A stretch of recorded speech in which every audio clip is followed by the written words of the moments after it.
এই যে দেখুন বকফুলে বড়াগুলো অলমোস্ট হয়ে এসেছে। আপনি কাছ থেকে দেখাচ্ছি, শুনতে পাচ্ছেন কি? দেখুন কতটা ক্রিস্পি হয়েছে। এটা হয়েছে গিয়ে হলো গিয়ে চালের গুঁড়োর জন্য। নমস্কার বন্ধুরা, তো আজকে মা নেই, মায়ের জায়গায় আমি আছি। তো আজকে আমরা দেখাচ্ছি গ্রাম বাংলার আরেকটা প্রসিদ্ধ খাবার, সেটা হচ্ছে গিয়ে বকফুল। ঠিক আছে, আপনারা দেখতে পাচ্ছেন বকফুলটা দেখতে এরকমটা হয়। ঠিক আছে, এরকম করে ঝুলে থাকে গাছে, ওটা বকের মতো ফর্সা হয় দেখে এটাকে বলা হয় বকফুল। ঠিক আছে, এই যে দেখুন। তো এটাকে বড়া খাওয়া হয়, তরকারিও খাওয়া হয়। তো বড়া যদি খাওয়া হয় কিভাবে এটাকে ক্লিন করতে লাগে সেটা দেখাচ্ছি। এটা অনেকদিন আগে কেনা হয়েছিল, একদিন আগে বোধহয় কেনা হয়েছে, তারপর ওটাকে ফ্রিজে রাখা হয়েছে। তো এটা কিভাবে আমরা করব, এটাকে ক্লিন করব, এই যে গ্রিন কালারের যে অংশটা রয়েছে বটুর জায়গাটা, ওটাকে আমরা ছাড়িয়ে নিলাম। তারপর এর ভিতরে দেখুন একটা গোটা একটা কাণ্ডের মতো রয়েছে। ঠিক আছে, এটা ফুলের অংশ, তো ওটাকে আমরা এভাবে ফেলে দেব। ঠিক আছে, এই যে দেখতে পাচ্ছেন সুন্দর খোলা হয়ে গেল। তারপর বকফুলটাকে আমরা এভাবে করে সবগুলো আমরা ক্লিন করে নেব। আমি সরিয়ে নিচ্ছি, দেখুন একটা হয়ে গেল ক্লিন। আমি আরেকটা ক্লিন করে দেখাচ্ছি আপনাদেরকে। এটা হচ্ছে গিয়ে বকফুল। বকফুলের এই সবুজ অংশটা আমি খুলে নিলাম।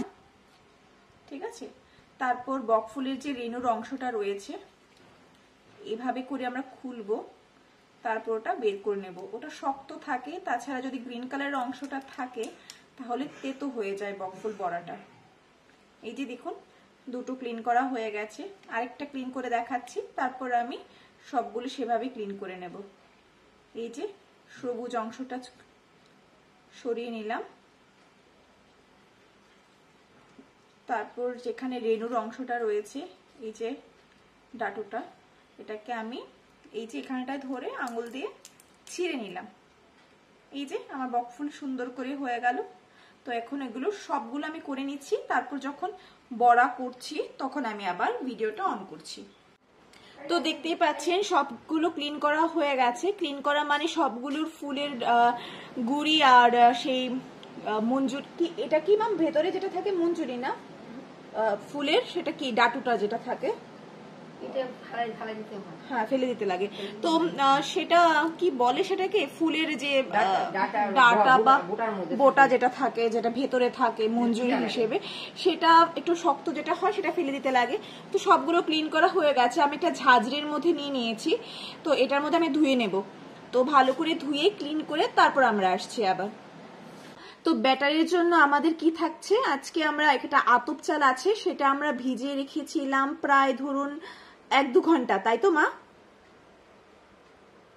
1-2 ঘন্টা, তো 1-2 ঘন্টা চালটা ভিজায় রাখছো তো? আচ্ছা, তারপর এটা আমি গ্রাইন্ড করে নেব। গ্রাইন্ড করে এটার সাথে আমরা কিছুটা বেসন, অনেকে ময়দা সুজি দেয়, বাট আমরা একটু বেসন দেব, তাহলে একটু ক্রিস্পি হবে। দেখি না হলে ময়দা সুজি দেব, যেটা করি সেটা যখন ব্যাটারটা গুলছি তখন দেখাচ্ছি। তো আমরা এটা পেস্ট করে নিচ্ছি ফার্স্টে। আচ্ছা, তো আমাদের ব্যাটারটা প্রিপেয়ার হয়ে গেছে, চালের গুঁড়ো যেটা, সেটা দেখতেই পাচ্ছেন কনসিস্টেন্সিটা। এটাতে আমি হালকা একটু জল নিয়ে নিচ্ছি।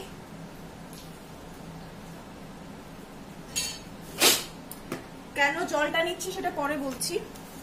ঠিক আছে, এর মধ্যে আমরা কি দেব, বেসন দেব একটু, বেসনটা হালকা একটু দেব, বেশি না। চালের গুঁড়োটা মিহি করে পেস্ট করতে লাগবে একদম। তার সাথে একটু সুজি দেব ক্রিস্পি হওয়ার জন্য। তো আমাদের এখানে কি হয়, আমাদের ম্যাক্সিমাম এই জায়গায়, মানে আমি যে অঞ্চলে রয়েছি সেখানটায় চালের গুঁড়ো দিয়ে কি বলে, যদি কোনো পকোড়া বা কিছু করা হয় চালের গুঁড়ো দিয়ে করা হয়, তাহলে কি হয়, একটা ক্রিস্পিনেস থাকে। ঠিক আছে, এবার আমি সেটাকে ভালো করে নাড়িয়ে নিচ্ছি, মানে মিক্স করে নিচ্ছি। তো আমি তখন বলেছিলাম না আপনাদের যে আমি খানিকটা জল নিয়ে রাখছি, যেটার মধ্যে গ্রাইন্ড করেছিলাম সেখানটায় আমি খানিকটা জল নিয়ে রেখেছি। কেন নিয়ে রেখেছি, বিকজ এই যে কনসিস্টেন্সিটা, যেহেতু সুজি দিয়েছি, সুজিটাতে তো একটু জলটা শুষে নেবে সুজিটা, তো তার জন্য আমি একটু জল দিয়ে দেবো এই জায়গায়। ঠিক আছে, এই যে দেখুন এখন লাগবে যে একটু পাতলা হয়ে গেছে, বাট না পাতলা হয়নি, যত এটা গাঢ় হবে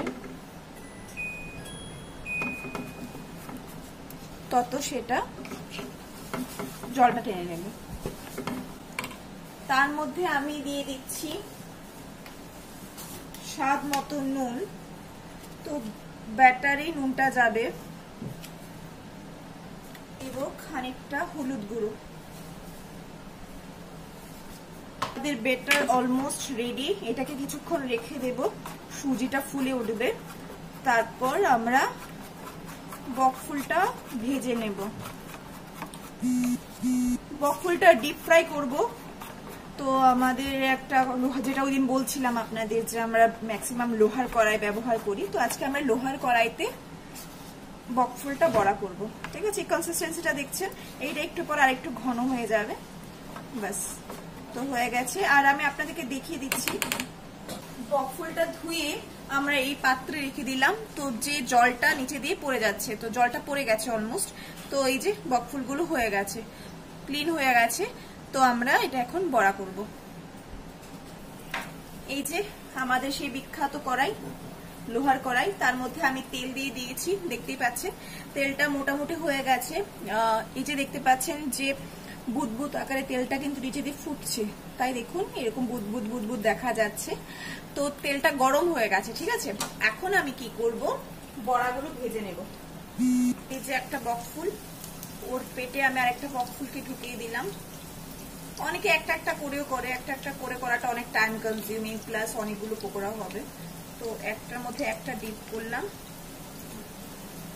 তারপর ওদের এভাবে ফোল্ড করলাম, ফোল্ড করে এক্সট্রা বেটারটা ফেলে দিলাম, ফেলে দিয়ে এখানে দিয়ে দিলাম, ঠিক আছে।